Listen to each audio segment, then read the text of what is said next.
అందరూ కలిసికట్టుగా ఈ రకంగా ఉన్నాము. భవిష్యత్తులో కూడా మీతో పాటు అందరూ కలిసికట్టుగా ఉంటాం. దానికోసం మనందరూ కృషి చేసి మన మాధవి గారిని గెలిపించుకోవాల్సిన అవసరం ఉంది. తెలుగుదేశం పార్టీ అభ్యర్థి నుంచోబెట్టింది కదా అని చెప్పని సంబంధం లేదు అని చెప్పని కాదు.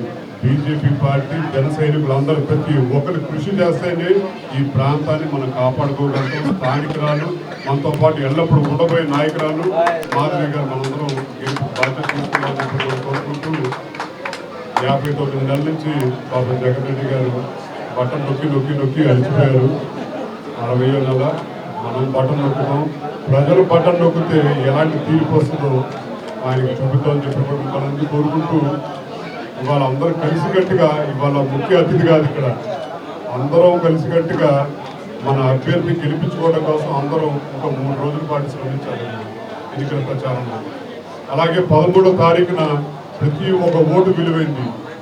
మన ఓటే కాదు, మనకు తెలిసిన వాళ్ళు ప్రతి ఒక్కరితో ఓటించుకోవాల్సిన అవసరం కూడా ఉందని చెప్పి కోరుకుంటూ పార్టీలు కాదు, ఇది పార్టీలు కూటమి చెప్పి అంటున్నాను. పార్టీ కూటమి కంటే కూడా ఇది ఒక ప్రజా కూటమి. ఇది ప్రజల అవసరం రీత్యా అందరూ కలిసారేంటి, ప్రజల భీష్యం కొరకు ప్రజలు ఏదైతే కోరుకుంటూ ఉన్నారో అందరూ కలిసికట్టుగా పోరాడుతూ ఉన్నారు రాష్ట్రం అని చెప్పి. రాష్ట్రం కోసం ఇవాళ ఈ ఎన్నికల్లో ఇది ఇచ్చే తీర్పు భావితరాల భవిష్యత్తు నిర్మించబడుతుందని చెప్పని అందరినీ తెలియజేసుకుంటూ మాకు స్ఫూర్తినిచ్చిన నాయకులు కీర్తి చేసిన భగవతి రంగా గారికి జవాబు తెలియజేస్తూ